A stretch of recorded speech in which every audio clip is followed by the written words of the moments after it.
हमने कल रात एक पोस्ट डाली थी जिसमें हमने कहा था कि मंत्री जी से हमारा जल्दी इंटरव्यू होने वाला है, जिसमें हमने लोगों से कुछ सवाल भी आमंत्रित किए थे। तो बड़ी संख्या में लोगों ने अपने सवाल भेजे हैं, उनमें से मैं कुछ चुनिंदा सवाल मंत्री जी से करना चाहूंगा। मंत्री जी शरद पवार लिखते हैं कि मेरी तरफ से मंत्री जी से सवाल पूछिएगा कि किसान दिन प्रतिदिन कर्ज के तले दबता जा रहा है। आपने और आपकी सरकार ने किसान को कर्ज मुक्त करने की क्या रणनीति बनाई है। दूसरा सवाल ये है कि क्या ये सरकार और मंत्री जी आप उद्योगपतियों के लिए ही है, जो महँगाई के मुद्दे पे बोलने के लिए तैयार नहीं है?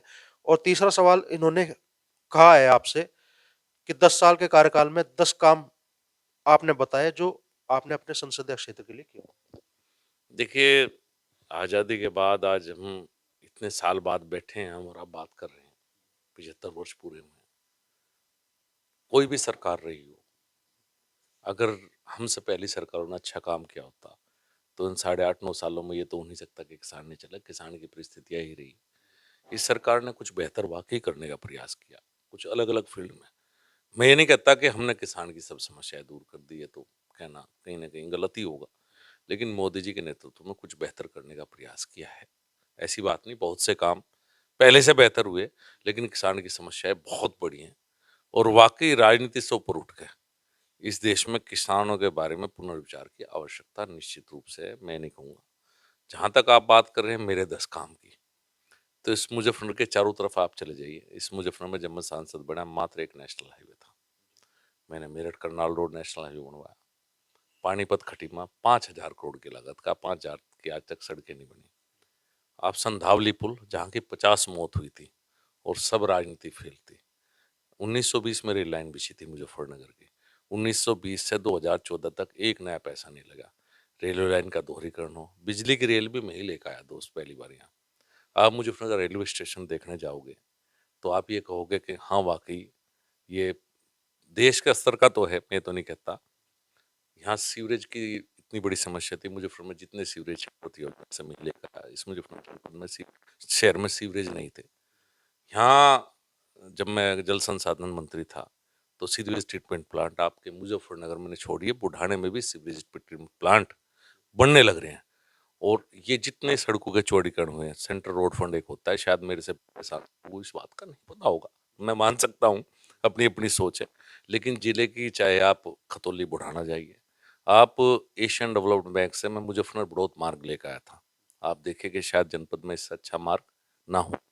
इस जनपद वो भी में टोल फ्री, सॉरी मैं आपकी बात। हाँ, हाँ जी। इस जनपद में मेरे से पहले बिजली की व्यवस्था क्या थी? आप यहीं के रहने वाले हैं। सारे बड़े बिजली घरों का अपग्रेडेशन, जिस जिले गाँव में आवश्यकता थी बिजली घर, फीडर सेपरेशन, सारे बिजली से संबंध में जितने भी काम हुए इस जनपद में, मैं ऐसी बात कहता हूँ आपके चैनल में कि बजट उठा के देख लेना कि 2014 से पहले जितना पैसा बिजली में खर्च हुआ होगा, उससे ज़्यादा पैसा इन साढ़े 8 साल में खर्च हुआ। ऐसी और बहुत सी बात है। भाई कम से कम विकास के मामले में कोई मेरा विरोधी भी ठीक है, आपके चैनल पर तो बैठ के कहेगा, अलग से बात करोगे तो ये नहीं कह सकता कि नहीं संजीव बालियान ने काम करने का प्रयास नहीं किया। और मैं एक विजन के साथ चलता हूँ। ये काम एक दिन में नहीं हुए, ये नेशनल हाईवे को एक दिन में नहीं बने। आने वाले समय में मेरा विजन एक नया नेशनल हाईवे जो अम्बाड़े से निकलेगा और मेरठ तक जाएगा, इसी जनपद से होकर गुजरेगा। मेरठ से पानीपत रेल लाइन जो वाया सरधना, वाया बुढ़ाने के पास से और आगे उससे होते हुए एल्लम होते हुए जाएगी, वो है। आरआरटीएस आरआरटीएस जो दिल्ली से मेरठ आती है, उससे मुजफ्फरनगर। मैं अपने अगले 5 साल के गोल तैयार करता हूँ। उन गोल को लेकर जनता के बीच में 3 बड़े प्रोजेक्ट हैं, जो मुझे भविष्य में करने हैं। अभी 300 करोड़ का तो मुजफ्फरनगर 11 किलोमीटर का बाईपास है, वो सैंक्शन हुआ है। अभी गडकरी जी 1 या डेढ़ महीने बाद आएँगे। 300 करोड़ रुपए में उसका करेंगे। मुजफ्फरनगर की चारों तरफ की आउट रिंग रोड, मुजफ्फरनगर पहला ऐसा शहर होगा कि जब ये पूरा हो जाएगा, आप देखना 300 करोड़ का ये है और ये है पूरा होने वाला है। ये ऐसा नहीं कि जो भविष्य में कभी होगा। 2 महीने बाद जब आप बनेंगे, मुजफ्फरनगर का चारों तरफ आप गोल चक्कर लगा के जहाँ जाना चाहते हैं मुजफ्फरनगर जा सकते हैं। तो मैं आज तक के काम, ये काम 2014 से 5 साल का गोल लेके चला, फिर 5 साल का लेके चला। अगले 5 साल के अगर जनता ने मौका दिया, तो ये 3 बड़े प्रोजेक्ट मुजफ्फरनगर में हैं और इनमें से शायद 1-2 प्रोजेक्ट तो मैं 2019 से पहले ही काम शुरू 2024 के चुनाव से पहले इन पे काम शुरू करवा के जाऊँगा, बाकी जनता का। आरआरटीएस की क्या स्थिति है जी इस वक़्त? देखिए, आरआरटीएस में पहले दिल्ली से मेरठ सैंक्शन हुई थी। फिर मैंने लगातार प्रयास किए, तो केंद्र सरकार ने अपना सहमति पत्र उत्तर प्रदेश सरकार को भेजा था कि आप इस पर सहमति दीजिए। उत्तर प्रदेश सरकार के द्वारा पत्र केंद्र सरकार को जा चुका है कि आरआरटीएस को मेरठ से बढ़ा के मुजफ्फरनगर तक कर दिया जाए। अभी आरआरटीसी एक संस्था है केंद्र सरकार की, वो इस पे उसने सर्वे का काम शुरू कर दिया है कि कितना खर्च आएगा, क्या पैसेंजर की संख्या होगी, कहाँ बन सकता है। तो अभी वो सर्वे की स्टेज में है और मेरा प्रयास है कि चुनाव से पहले एक बार इसका मैं अप्रूवल माननीय प्रधानमंत्री जी, माननीय मुख्यमंत्री से करा दूं। कुछ यूज़र ने जो हमारे दर्शक हैं उन्होंने सवाल उठाया कि क्या आप वेस्ट यूपी को अलग राज्य की माँग से आप कितना सहमत हैं? 100% सहमत हूँ। बड़ा सवाल था और जवाब मेरे लिए मुश्किल था, किसी भी नेता के लिए मुश्किल होगा पार्टी लाइन से बिना पूछे इस बात का जवाब देना। लेकिन व्यक्तिगत रूप से मुजफ्फरनगर का नागरिक होने की वजह से मैं ये कहता हूँ, केंद्रीय मंत्री की तरफ से मैं नहीं कह सकता, मेरी कुछ संवैधानिक मजबूरी है। लेकिन मुजफ्फरनगर का रहने वाले की वजह से मैं कहता हूँ कि उत्तर प्रदेश बहुत बड़ा प्रदेश है। हम बहुत दूरी पे बैठे हैं कोने में बिल्कुल। उत्तर प्रदेश का विकास कई गुना स्पीड से होगा। अगर चूंकि इतना बड़ा प्रदेश संभालना मुश्किल है, तो उसके लिए पश्चिम उत्तर प्रदेश बढ़ना चाहिए, मेरा मत है व्यक्तिगत। एक सवाल आ रहा है हाई कोर्ट बेंच को लेके कि हाई कोर्ट की बेंच वेस्ट यूपी में कब तक लाएँगे? आपने संसद में भी इसे लेके सवाल उठाए थे। उस बारे में क्या स्थिति है और आप किस स्तर पर प्रयास कर रहे हैं उसके लिए? मैंने पूरे प्रयास किए, मैं विफल रहा। मैं अभी भी प्रयास करता रहता हूँ पार्टी लाइन में। पार्लियामेंट में मैंने कहा था कि मेरे गांव से लाहौर हाई कोर्ट नजदीक है और इलाहाबाद हाई कोर्ट दूर है।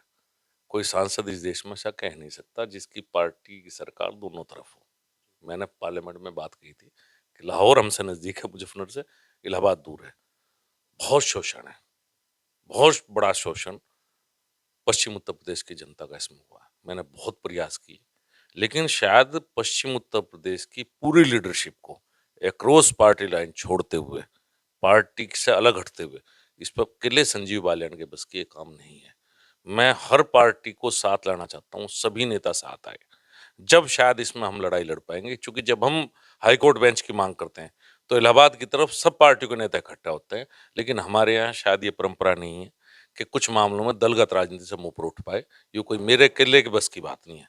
ये पूरे पश्चिम उत्तर प्रदेश की लीडरशिप और जनता साथ आएंगे तो हाई कोर्ट की बेंच बनेगी। ये हमारा अधिकार है, जो अधिकार हमें आज तक नहीं मिल पाया।